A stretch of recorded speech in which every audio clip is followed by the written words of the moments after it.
Overview of app business models. In-app advertising. Paid apps. In-app purchases. Subscription/paywall. Sponsorship.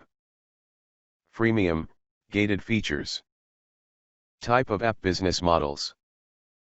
Choosing an appropriate monetization model is one of the most difficult decisions for anyone who wants to make apps. Overview of app business models. The trick is to generate the most revenue without compromising the user experience and the quality of an app. The right business model for an app will balance the goals with target market's expectations. Consider choosing the business model before start developing an app so that someone can build it seamlessly into the user experience. Someone needs to decide how he/she is going to monetize the app early in the development process and bake this into his/her app. If you want to generate revenue from advertising between levels in a game, then you will need to adapt or modify gameplay to ensure the user experience is enhanced, not interrupted. You also need to be clear about your options. 1. In-app advertising. This is the most known revenue model and frequently seen in apps. Apps developed on this model are totally free for users and redirect us to advertisers for revenue generation. The goal is to gather a sizable user base and collect user data. Now, this is a great idea, because, as an AdMob survey suggests, 53% of global app users click on the ads in the apps at least some of the time.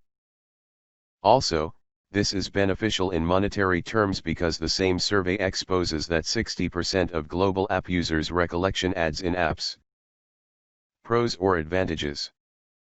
It's a viable model given that free apps entice a lot of downloads.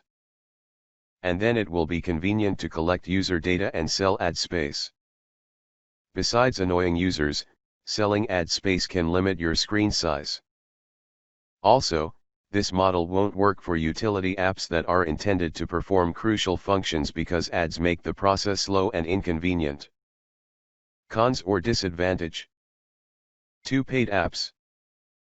The user is charged at the point of downloading the app, which simply means this app is sold more like products in the supermarket.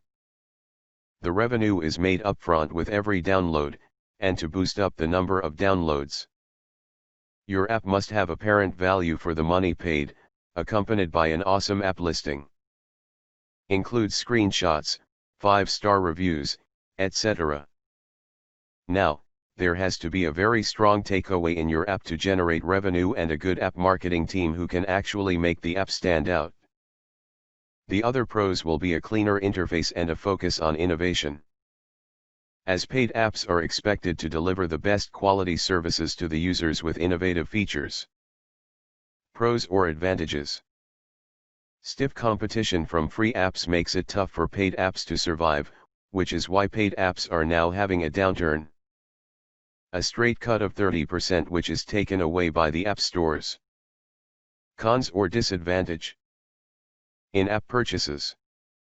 The in-app purchase strategy means selling virtual and physical goods within the app. Virtual goods like in-game currency or extra lives. Physical goods. These goods can be real-life goods, like the way e-commerce platforms cater to real-life needs.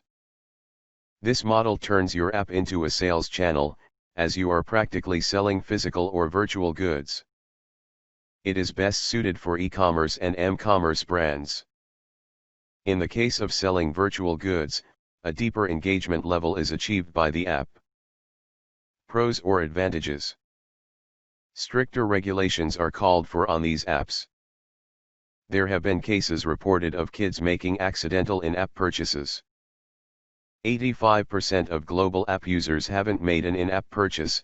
Source: Think with Google, so one must carefully consider this model before deploying.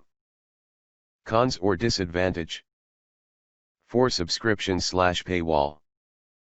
The subscription model is basically a pay later or free trial model in which the user gets to test drive the app. Sign up for a subscription to get access to further services. This model is best suited for apps which are intending to provide services, as it allows for recurring revenue. Subscribers are more likely to be engaged. As this model calls for a little fee at varying intervals, like daily, weekly, monthly, or yearly. This ensures recurring revenue to app developers. Pros or advantages. It is hard to figure out when the paywall should be placed. This model has limited application to entertainment, news, and lifestyle apps. Cons or disadvantage. 5. Sponsorship. This model is the latest entrant into the world of app monetization. In this model, advertisers provide users with rewards once they cross a preset threshold in the app. Revenue can be generated by keeping a share of exchanged awards. In this way, advertising can be incorporated into the app while keeping the users happy, as they are rewarded for performing certain in-app actions. This innovative model is a win-win for all the people involved, be it advertiser, user, or app developer. Advertisers get the ad space, users get rewarded, and the app developer generates revenue. Besides, this model can be adapted for various verticals. Pros or advantages. It is not thoroughly tried and tested, so deploying this model will involve undefined risks. Cons or disadvantage. 6. Freemium, gated features. The app is also offered for free in a freemium business model, but certain features are gated and cost money to be unlocked. In other words, people have access to an app's basic functionality, but there is a charge for premium or proprietary features. The premise of this model is that you attract people to your app and give them a rich preview of what your app can do, without giving them everything. The goal is to accumulate and engage app users until they are willing to pay for additional in-app tools. Starting from the best, it is easy to build up a considerably larger user base, as the basic functionalities are for free. These apps act as bait for people who prefer to try before they buy, and this model can be adapted to almost all verticals. Too few features will give an poorer app experience, and too many features will make it hard to convince users to pay for additional features. Pros or advantages. Cons or disadvantage. Thanks for watching.